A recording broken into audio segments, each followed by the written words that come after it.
A história de Daniel na cova dos leões mostra a fidelidade de Deus em proteger aqueles que confiam nele. Daniel era um servo do Senhor, cuja integridade foi posta à prova por inveja, mas permaneceu fiel ao Senhor.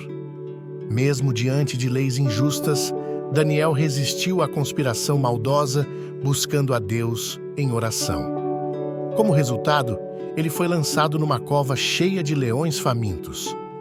Passagem completa de Daniel na cova dos leões.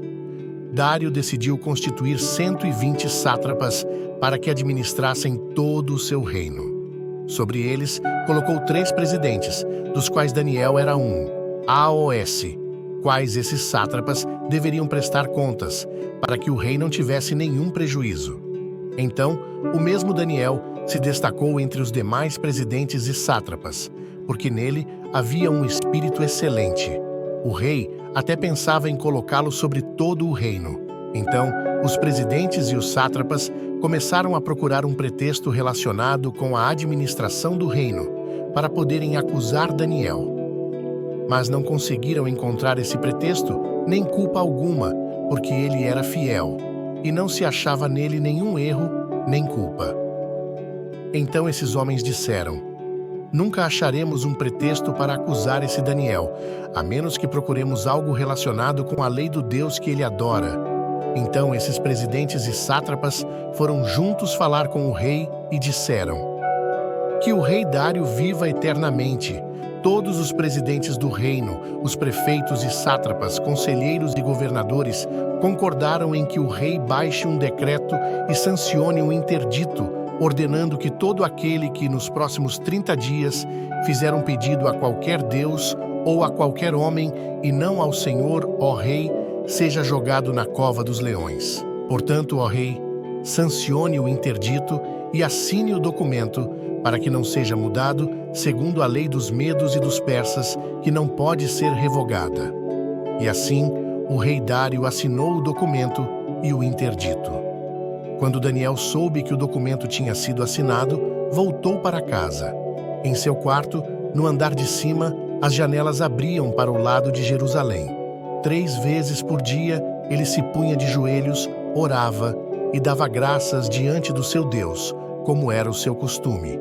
Então aqueles homens foram juntos até a casa de Daniel e o encontraram orando e fazendo súplicas diante do seu Deus.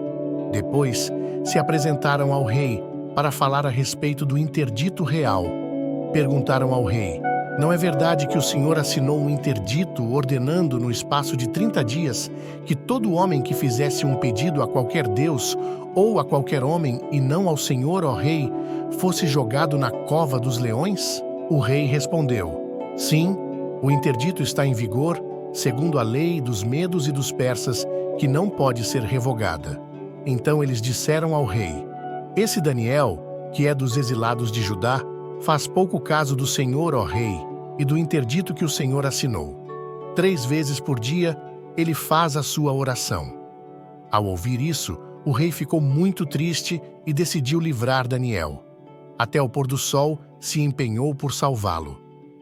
Então, aqueles homens foram juntos até o rei e lhe disseram: lembre-se, ó rei, que é uma lei dos medos e dos persas que nenhum interdito ou decreto que o rei sancionou pode ser mudado. Então, o rei ordenou que trouxessem Daniel e o jogassem na cova dos leões.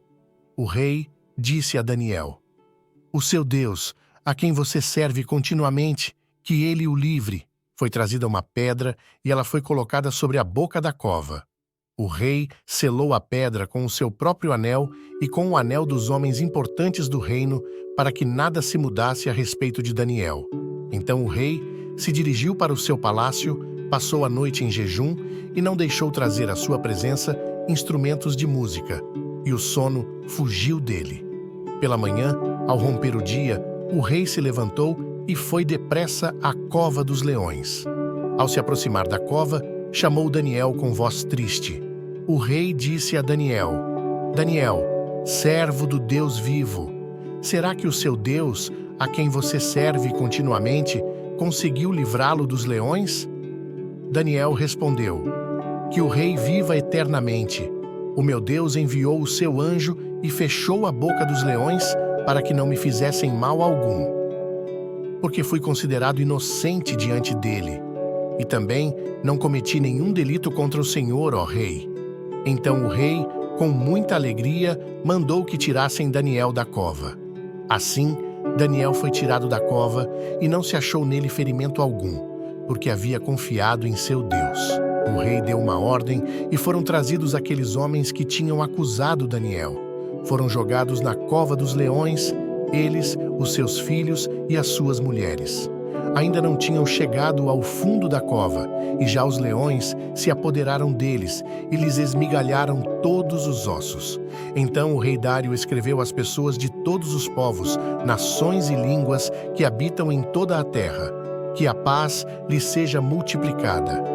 Faço um decreto pelo qual, em todo o domínio do meu reino, todos tremam e temam diante do Deus de Daniel, porque ele é o Deus vivo e que permanece para sempre. O seu reino não será destruído e o seu domínio não terá fim. Ele livra, salva e faz sinais e maravilhas no céu e na terra. Foi ele quem livrou Daniel do poder dos leões. Daniel prosperou no reinado de Dário e no reinado de Ciro, o persa. Moral da história de Daniel. Lições da história de Daniel. Como vemos, Daniel confiava em Deus e teve uma experiência fantástica em sua vida, onde viu um grande livramento. Essa história nos oferece diversas lições valiosas. Vejamos algumas. Deus é capaz de superar qualquer desafio. É importante mantermos a fidelidade aos princípios espirituais e éticos, mesmo quando somos postos à prova. Precisamos confiar em Deus acima de tudo, mesmo em situações adversas. Necessitamos ter uma vida correta, visando a excelência em tudo que fazemos. Se os inimigos de Daniel tivessem encontrado alguma falha na sua conduta, teriam mais facilidades para destruí-lo. Fé e a integridade são recompensadas pelo Senhor, pois Daniel não apenas sobreviveu à cova dos leões, mas também continuou a prosperar. Deus é soberano sobre todas as situações. Ele tem toda a capacidade de livrar e proteger aqueles que confiam nele. Deus é maior e mais poderoso que os intentos maliciosos e a inveja dos homens. Nada nem ninguém deve parar a nossa fidelidade a Deus. A nossa vida de oração deve ser sempre constante e voluntária a Deus, aconteça o que acontecer. Há grande importância em manter uma fé firme, agindo com integridade, mesmo diante das adversidades e leis injustas. Obrigado por ter assistido até aqui. Se gostou desse conteúdo, se inscreva no canal e ative o sininho de notificação para poder receber mais conteúdos como este. Que Deus te abençoe!